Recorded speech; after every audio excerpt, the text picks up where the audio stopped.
OK, alors bonjour tout le monde, rebonjour tout le monde. Bienvenue à ce webinaire en collaboration avec l'AQCPE qui porte sur les produits laitiers biologiques dans les CPE.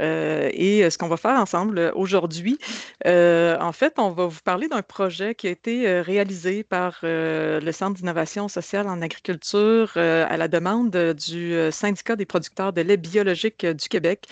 Le CISA a accompagné le syndicat des producteurs de lait biologique dans la réalisation d'une démarche qui vise à accroître la part de produits laitiers biologiques dans les institutions publiques et privées du Québec.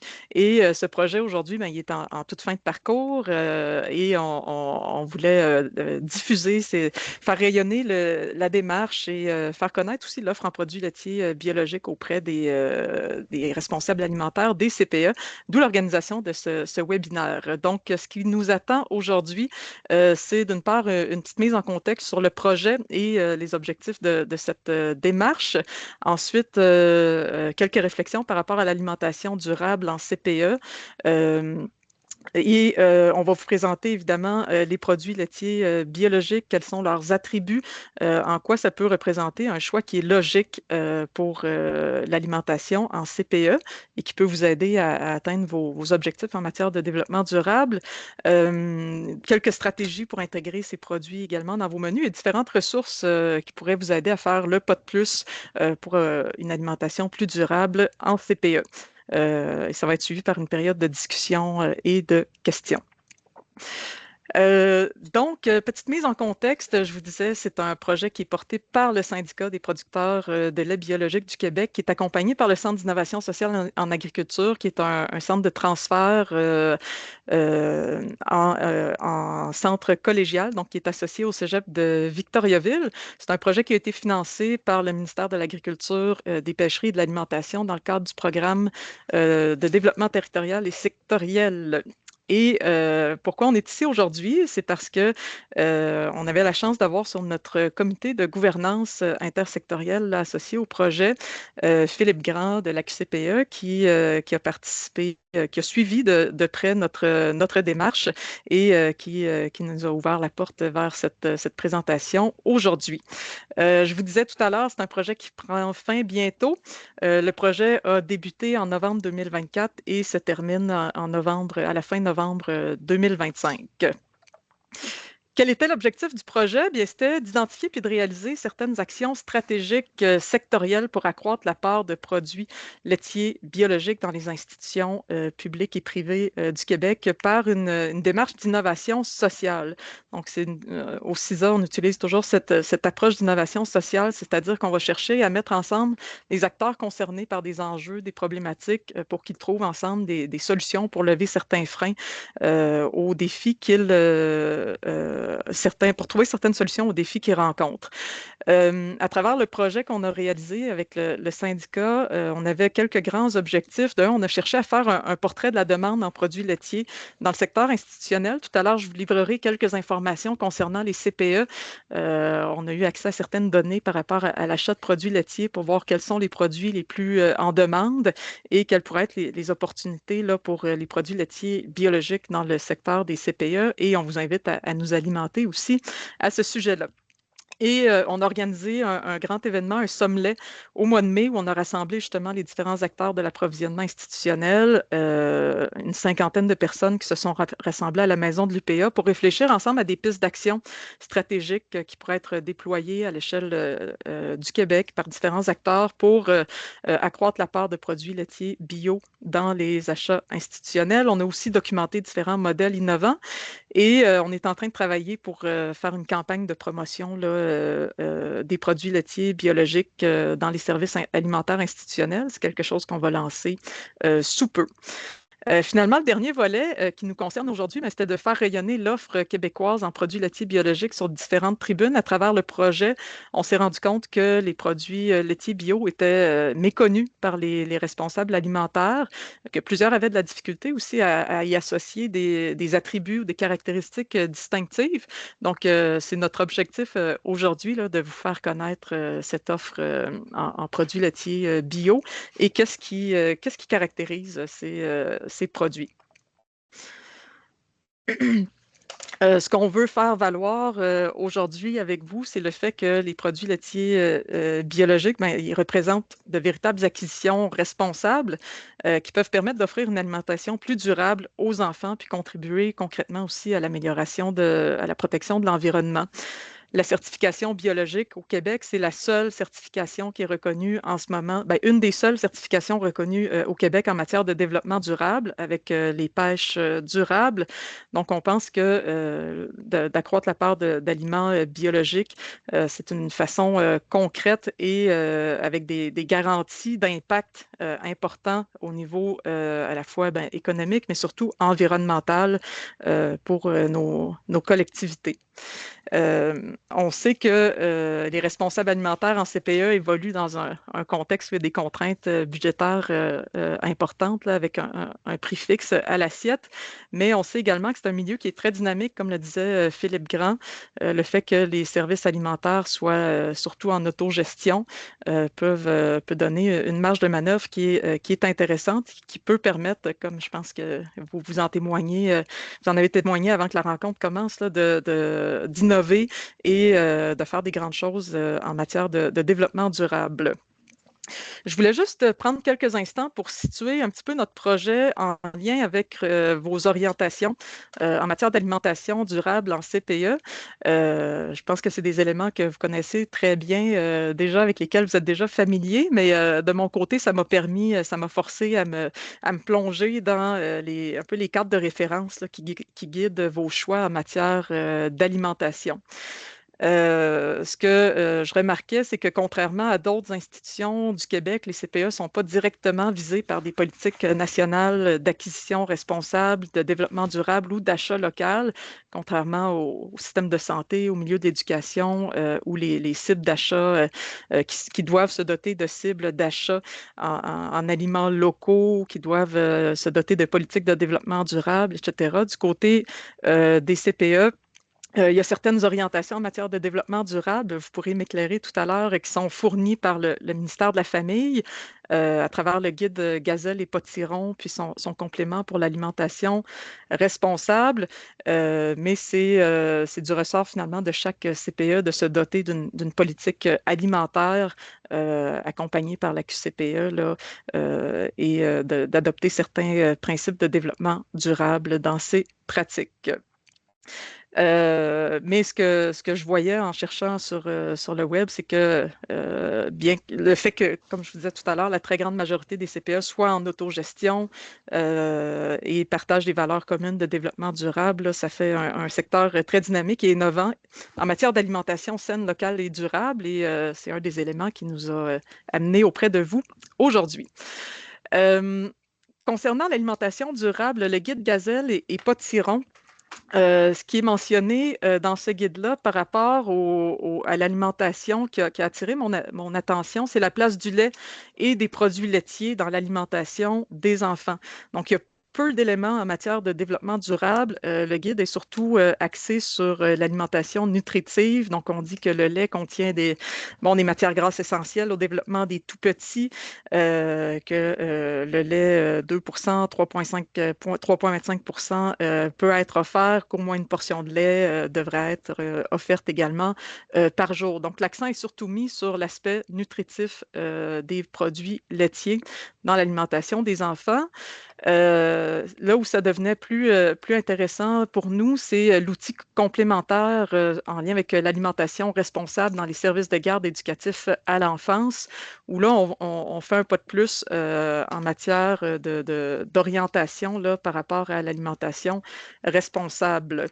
L'objectif de ce document-là, c'était de proposer des moyens pour développer une offre alimentaire plus responsable au niveau des services de garde éducatifs à l'enfance et de privilégier vraiment l'achat d'aliments à valeur nutritive élevée, des aliments locaux et des aliments responsables. Ce qui est mentionné en lien avec les produits laitiers dans ce guide-là, c'est que le lait de vache est considéré comme un aliment nutritif bon, qui peut être offert aux enfants tous les jours. Les yogourts, les fromages sont des aliments à privilégier là, parmi d'autres aliments aussi pour les collations ou desserts.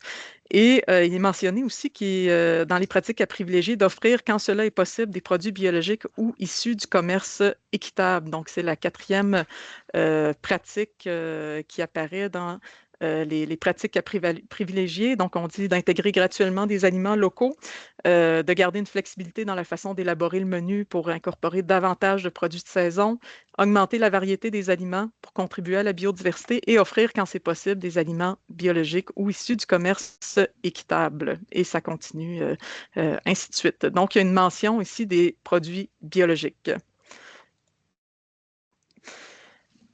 Cet outil sur l'alimentation responsable mentionne le guide des menus durables. Je ne sais pas si c'est un guide que vous avez parcouru, si c'est un guide que vous utilisez et qui circule au niveau des CPE. C'est un guide qui a été élaboré en 2019, surtout pour le milieu des hôpitaux et des services de santé, qui est vraiment une référence nationale en matière d'alimentation durable. Et on y mentionne l'importance de servir des aliments dont la durabilité est certifiée. Et je vous disais tout à l'heure, il y a toutes sortes d'allégations en ce moment sur le développement, des allégations en matière de développement durable là, qui circulent au niveau de l'alimentation. On s'y perd un peu parfois. Avec la certification biologique, on ne se trompe pas, c'est des aliments dont la durabilité est vraiment certifiée et vérifiée, comme vous allez pouvoir le voir dans quelques instants. Par rapport aux produits laitiers, qu'est-ce qui est mentionné dans ce guide? Ben, on y dit, d'éviter évidemment les produits à teneur élevée en sucre, sodium et faible en gras. Choisir des produits laitiers provenant d'animaux nourris à l'herbe et élevés en pâturage. Et choisir des produits laitiers biologiques. On y mentionne que les produits laitiers biologiques proviennent de vaches nourries de moulées sans pesticides, herbicides ou fongicides de synthèse. Elles ont également un accès accru au pâturage. Donc, en lien avec la sélection, le guide présente différents critères de sélection des produits qui devraient guider les choix des responsables alimentaires qui souhaitent avoir des menus plus durables. Et en lien avec les produits laitiers, un élément important qui ressort, c'est le fait de choisir des produits laitiers biologiques. Concernant ces attributs qui sont mentionnés, je passerai maintenant la parole à Michèle du Syndicat des producteurs de lait biologique du Québec, qui est elle-même productrice de lait biologique, pour vous parler de ce qui caractérise et distingue ces produits laitiers biologiques. En fait, pour commencer d'en parler, on avait envie de vous présenter une petite vidéo qui a été tournée il y a quelques années chez notre ancien président, en fait, qui est Brian Denis, qui est un de mes amis, vous allez voir, il est très, très convaincant avec cette petite vidéo-là, qui est vraiment intéressant. Donc, ça va vous mettre un peu d'image sur ce que je vais vous parler par la suite. Donc, Aude, tu peux nous lancer ça. Oui.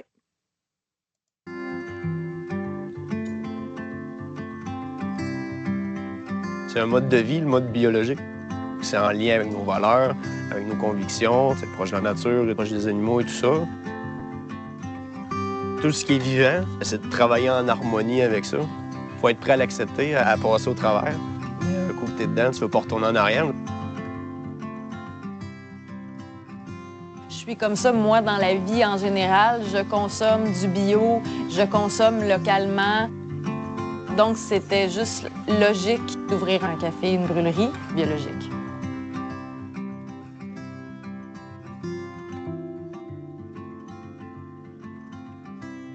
Ça se fait très bien. C'est de valoriser ce qu'on produit à la ferme. Donc, au niveau des champs, on parle d'engrais que les vaches produisent. On fait des engrais verts, donc on fait pousser des plantes pour amener des matières fertilisantes à nos sols. C'est le genre de pratique qu'on a. Puis si on parle au niveau de l'étable, c'est en mode prévention. C'est de s'assurer que nos animaux soient pas malades. Puis pour ça, on prend les moyens. C'est d'avoir des fourrages de top qualité.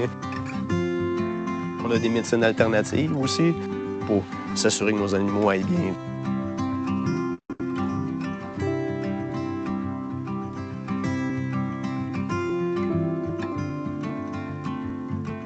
Un café qui est certifié biologique m'assure qu'il a été produit dans un environnement sain, qui respecte aussi la santé des producteurs, des gens qui travaillent là, puis la santé de l'environnement.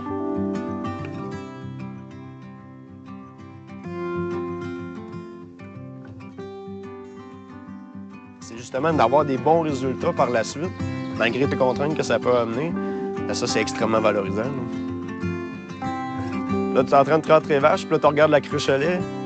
Ben, je nourris le Québec, là, c'est du lait purifié là-dedans, puis les consommateurs en veulent, puis ils croient en ce qu'on fait. Donc, moi, c'est ce qui me motive, là, à me lever à tous les matins, c'est d'offrir un lait qui répond au plus haut standard. Moi, c'est valorisant, c'est ce qui me motive à continuer d'avancer. Ça me procure vraiment beaucoup de plaisir à tous les jours, au quotidien, de préparer des cafés pour toutes ces personnes que maintenant, je les connais presque toutes. Puis de voir toutes ces personnes heureuses à tous les jours, c'est mon gaz, c'est ce qui me fait continuer.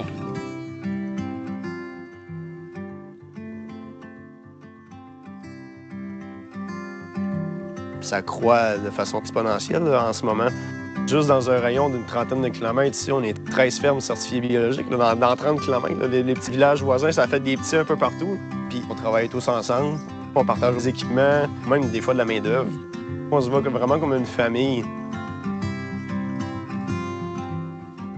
Le sentiment d'appartenance, c'était la raison principale pour laquelle je voulais démarrer une entreprise dans la région ici. C'était pour faire partie de cette communauté-là, puis avoir le sentiment de contribuer à quelque chose aussi.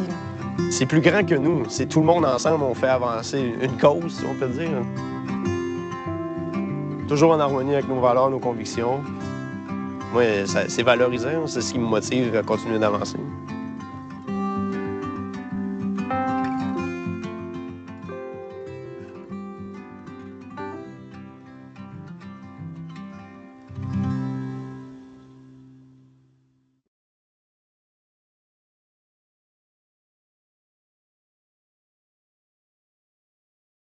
Tu peux poursuivre, Michel. Je te repasse Oui, de... tu vas nous mettre le...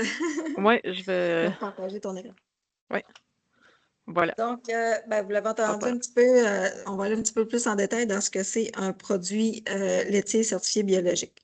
En fait, qu'est-ce qu'un aliment biologique à la base? C'est un aliment qui est issu d'un mode de production. Tu sais, Brian, il l'a dit dans la vidéo, c'est un mode de vie, un mode de production ou de transformation, parce qu'il y a les étapes suivantes aussi, qui est axé sur la protection de l'environnement, la préservation de la biodiversité et des écosystèmes naturels.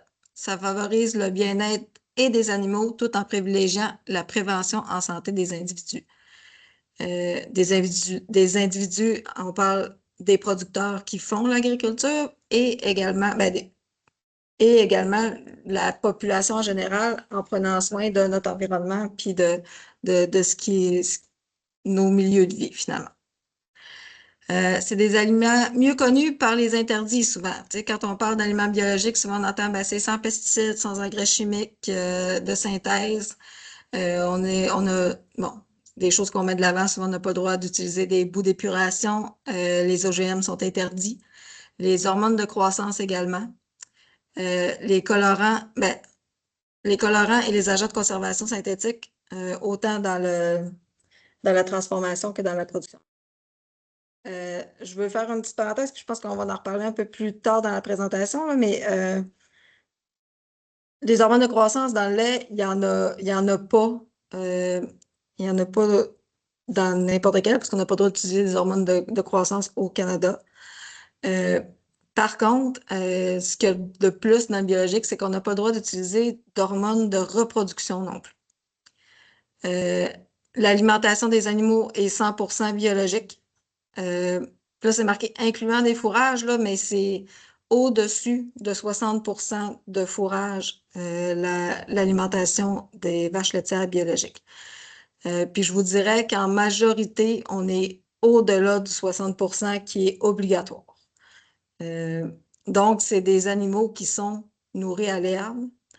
Je tenais à vous dire aussi, tantôt dans le guide, on voyait que le pâturage était accru. Il n'est pas seulement accru, il est obligatoire en saison de pâturage. On s'entend, là, on n'envoie pas des animaux pâturés quand il n'y a pas de foin dans le champ, là, quand on est dans la neige. Mais c'est ça, l'accès au pâturage est obligatoire. Puis, il y a un minimum de l'alimentation de l'animal qui doit venir des pâturages en saison de pâturage également. Ensuite de ça, en 2030, là, ça va être obligatoire pour tous les producteurs biologiques d'être en stabulation libre totale. Donc, que tous les animaux, en fait, qu'il n'y ait aucun animal d'attaché dans l'étable. C'est quasiment pratiquement le cas, parce que ça fait déjà une couple d'années que cette obligation-là est annoncée dans nos normes. Par contre, quelques producteurs restent encore qui avaient un droit acquis parce qu'il y avait bon, jusqu'en 2030 pour se conformer à cette norme. Mais c'est vraiment un petit nombre versus ce qui est déjà aux normes présentement. Donc, la densité animale aussi est moindre. Nous, ça prend absolument une logette ou un minimum de mètres carrés par animal dans nos bâtiments qui sont obligatoires aussi pour le bien-être animal et leur permettre un mouvement plus naturel. Les garanties du bio.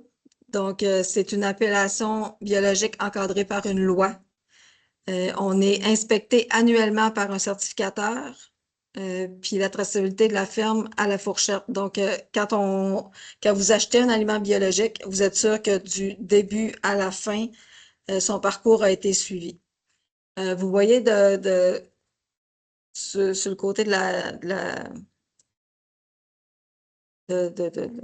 en tout cas, sur l'image, sur la présentation, dans le fond, vous voyez, il y a Canada organique ou Biologique Canada, ça c'est la certification canadienne. Donc, on est tous certifiés selon le document de certification canadienne de produits biologiques. Puis au Québec, majoritairement dans le lait, on a 2 certificateurs chez les producteurs qui sont Écossaire et Québec Vrai. Par contre, on a certains transformateurs qui sont certifiés par d'autres. Fait que ça se peut que vous voyez, je ne me rappelle plus des allégations parce qu'en production, on les voit un petit peu moins, c'est plus les transfos, là, mais je sais que des gros transformateurs comme AgroPure qui ont une gamme biologique ont un autre certificateur, puis je pense que Lactantia aussi a un autre certificateur pour sa gamme biologique. L'offre québécoise en produits laitiers biologiques, en fait, c'est déjà très diversifié. Tantôt, on voyait dans vos guides que le gras laitier était un gras intéressant pour les enfants. Bien, dans le biologique, vous avez même accès à du 3,8 %. Donc, c'est au-delà du 3,25 mais les autres existent aussi, là, 3,25, 2 1 écrémé. Tout ça, ça existe en biologique également. Les fromages cheddar en vrac, individuel, mozzarella râpé, feta existent aussi en biologique. Les yogourts grecs, portions individuelles, etc. Les crèmes à fouetter, les crèmes à café.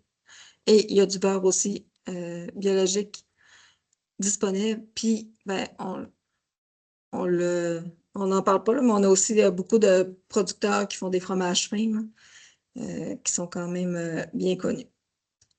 Donc, c'est notre gamme de produits laitiers biologiques qui existe en ce moment. On a 2 images de ça. Ouais. Fait que, vous voyez, ça, en fait, c'est nos transformateurs. On avait séparé comme en 2 gammes de transformateurs. Un qui sont plus les grands volumes, donc Lactalis, Nutrinor, AgroPure, l'Enceinte, La Pinte et Alsace-Lait, qui est Riviera, finalement. Puis, on a aussi nos producteurs transformateurs qui sont de plus petite taille, des plus petits volumes, mais qui peuvent être intéressants, surtout s'ils sont dans vos régions. Donc, on a la station Allen. Chaudière est quand même d'une bonne taille. Fromagerie au village, qui est ça, ben ça, c'est en Abitibi. Fait que si jamais quelqu'un de l'Abitibi écoute le webinaire, va finir par voir ça. Fait qu'ils ont des fromages intéressants. Puis je pense même, j'ai entendu entre les branches qu'ils font des berlingots aussi une fois de temps en temps. Ce qui est rare, là, mais ils en font quand même. Bouchard artisan bio aussi. Donc, puis la fromagerie des Grondines, on n'avait pas d'image malheureusement pour notre superbe affiche. Donc, Aude, je te Oui. repasse la parole.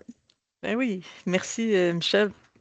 Euh, On a regardé à travers le projet quels étaient les principaux produits achetés en CPE. On a eu accès aux données de Collabor et aux données aussi d'achat chez AgroPure sur une année, presque une année, là. Ici, on a les principaux produits là, qui ressortent. Donc, évidemment, le lait. Le lait 2%, le lait 3,25 en format. Les principaux formats, c'est vraiment du 4 litres là, qui est acheté par les CPE. On voit aussi le 1 litre de lait sans lactose qui est quand même très présent. Les yogourts, fraises, vanille en format de 2 kg. Le cheddar blanc doux en 2,3 kg, donc les gros blocs de fromage. Quand même beaucoup de crème à cuisson aussi qui est utilisée dans les CPE. Et on a vu à travers les données de Collabor qu'il y a, en fait, Collabor a un seul produit biologique qui est listé. Et c'est le lait en 20 litres d'AgroPure, si je ne me trompe pas. Donc, le naturel. Et qui est acheté par un CPE du Lac-Saint-Jean qui s'approvisionnerait en lait biologique. Donc, eux, ils en achèteraient 4 20 litres par année. On a eu accès aux données d'AgroPure également, donc c'est un portrait assez similaire en termes de produits achetés. Ici, il y avait très peu de ventes de produits laitiers biologiques, là. Il y avait du naturel 2%, du 3,8% aussi, et du lait au chocolat, qui ressortait aussi dans les données d'achat. On a sondé des responsables alimentaires de différentes institutions pour voir les produits laitiers biologiques qui pourraient susciter de l'intérêt. On a 9 CPE qui ont complété notre sondage. Parmi les principaux produits existants pour lesquels les gens semblaient avoir de l'intérêt, il y avait le cheddar en vrac. En gros format, la mozzarella râpée pour tous les gratins, etc. Le feta, le lait 3,25 %, le lait 2 en 20 litres aussi qui ressortait, et le yogourt grec et nature vanille. Donc, dans les principaux produits qui suscitaient de l'intérêt. Évidemment, plusieurs nous ont partagé aussi la crainte que l'alimentation responsable coûte plus cher. C'est un point de vue qui est partagé, pas juste au niveau des CPE. On sait que vous avez un coût fixe par assiette et vous évoluez dans des contraintes financières qui sont quand même importantes, qui posent des défis au niveau des choix en matière de durabilité. J'ai fait ressortir quelques stratégies là, qui pouvaient être utilisées en CPE pour dégager une marge financière. En fait, surtout des ressources, là, on ne rentrera pas là-dedans aujourd'hui, mais dans le guide de référence pour une alimentation responsable en CPE, on parle de modification de menus, de stratégies de gestion budgétaire aussi, d'optimisation budgétaire qui peuvent être utilisées et de la lutte au gaspillage alimentaire dont vous avez déjà entendu parler, qui est une stratégie aussi couramment utilisée pour dégager une marge financière qui peut permettre par la suite d'intégrer des aliments qui sont plus durables. Il y a beaucoup d'astuces, de trucs et astuces. J'ai mis une liste là, de ressources à la fin, notamment la fiche de commune assiette pour une alimentation locale et éco-responsable en CPE qui est intéressante. Le guide des menus durables également qui présente plusieurs stratégies pour amener du changement au niveau des CPE. S'il y en a qui auraient de l'intérêt pour des produits laitiers biologiques, comment est-ce qu'on peut faire pour se les procurer? Bien, il faut vous informer auprès de votre distributeur. Il faut demander ces produits aux distributeurs. C'est la seule façon par laquelle les distributeurs vont ajouter ces produits à leur liste de produits. C'est s'il y a de la demande de la part des institutions. Donc, on vous invite vraiment à en parler avec vos représentants, avec vos distributeurs pour faire ajouter ces listes de produits aux listes de produits offerts et négocier avec les distributeurs. Dans les épiceries, les commerces de détail, on sait qu'au niveau des CPE, les achats se font souvent dans les épiceries à proximité, au Costco ou autres commerces de détail. Donc, vous pouvez vous tourner aussi vers ces commerces-là et finalement directement chez les transformateurs. Quand on est à proximité d'un transformateur, hein, je sais que proche du cégep, il y a des gens qui vont directement à la fromagerie là, à proximité pour les achats, pour les CPE. Donc, c'est une autre alternative aussi de se présenter directement chez les transformateurs. Si vous souhaitez en savoir plus sur les produits laitiers biologiques, on vous invite à consulter le portail Québec Bio, qui est le portail de la filière biologique du Québec, sur lequel il y a énormément d'informations en lien notamment avec les attributs du lait biologique. Donc, si vous voulez aller un peu plus loin pour comprendre ce qui caractérise le lait biologique, j'ai mis des liens là, vers ce portail-là. Sinon, il y a plusieurs recettes aussi avec des produits laitiers biologiques sur le site de la filière bio du Québec, donc Québec Bio. Au niveau des producteurs de lait du Québec, il y a également toute une section là, sur les produits laitiers biologiques québécois qui peut permettre de connaître les produits existants, leurs attributs, des capsules, plusieurs capsules vidéo aussi qui peuvent être intéressantes à utiliser ou à montrer à vos directions d'établissement.